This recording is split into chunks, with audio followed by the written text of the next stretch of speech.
Hey, we got the riverbed all done, so I'm going to show you right now how we did all this. So stick around.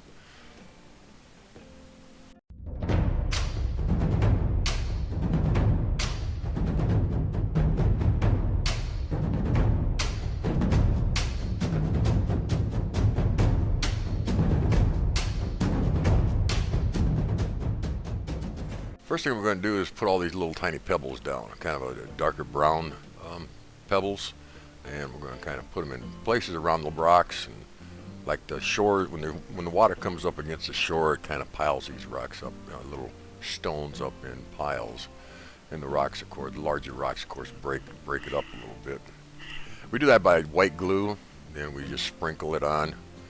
And underneath, we're going to put some grasses under the rocks along the Mississippi, especially you see up by the dam. There's floating grasses. I don't want to say probably the lilies. Um, Lily pads are some of those grasses. So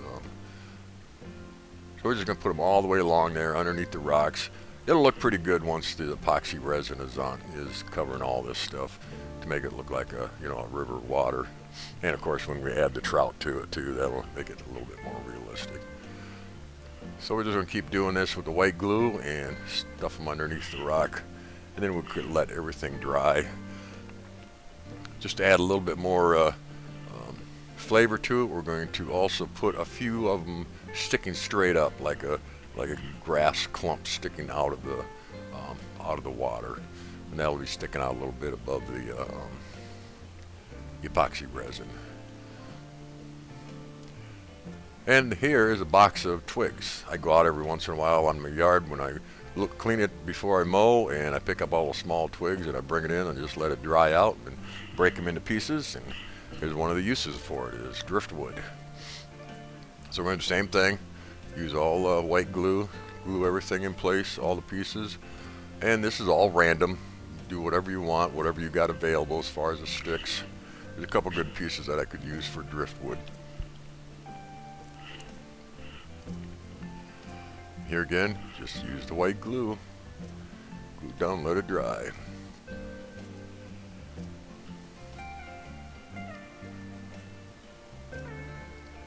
It'll look pretty realistic once, like I said before, once we put that epoxy resin in, it won't look bad. It should be looking okay. Now, unfortunately, I did not, well, I did record it, but it seemed like it didn't come out right. All the brown you see up on the edge there, I've already put my landscaping ground on it. So what we're going to do is now seal it all in. On the next video, I'll show you how I do that. About the same principle in that is, spread white glue out and sprinkle a little brown cover on it. Right, what I'm doing here is I'm taking isopropyl alcohol, 99%, and soaking it, and then I'm covering it with a mixture of 3 parts water and 1 part glue. The isopropyl will break up the tension in the water in the glue and let the glue spread.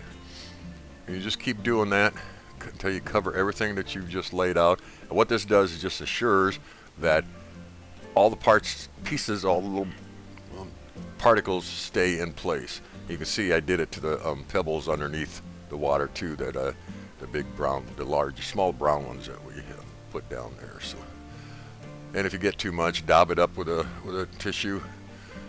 Pretty easy. Take some time to cover every place where you've put the isopropyl, and then basically you just let everything dry. And once it dries, of course, it's white glue. It's going to dry clear, and you'll be able to see through everything, and it'll look all set for you. So next video, we're going to tackle the back end, which is the high rocks. You can see right here what it looks like when it's all done and the glue's all been set. I think it would look pretty good once we put the epoxy on it. Here again, we're going to add a landscape to this.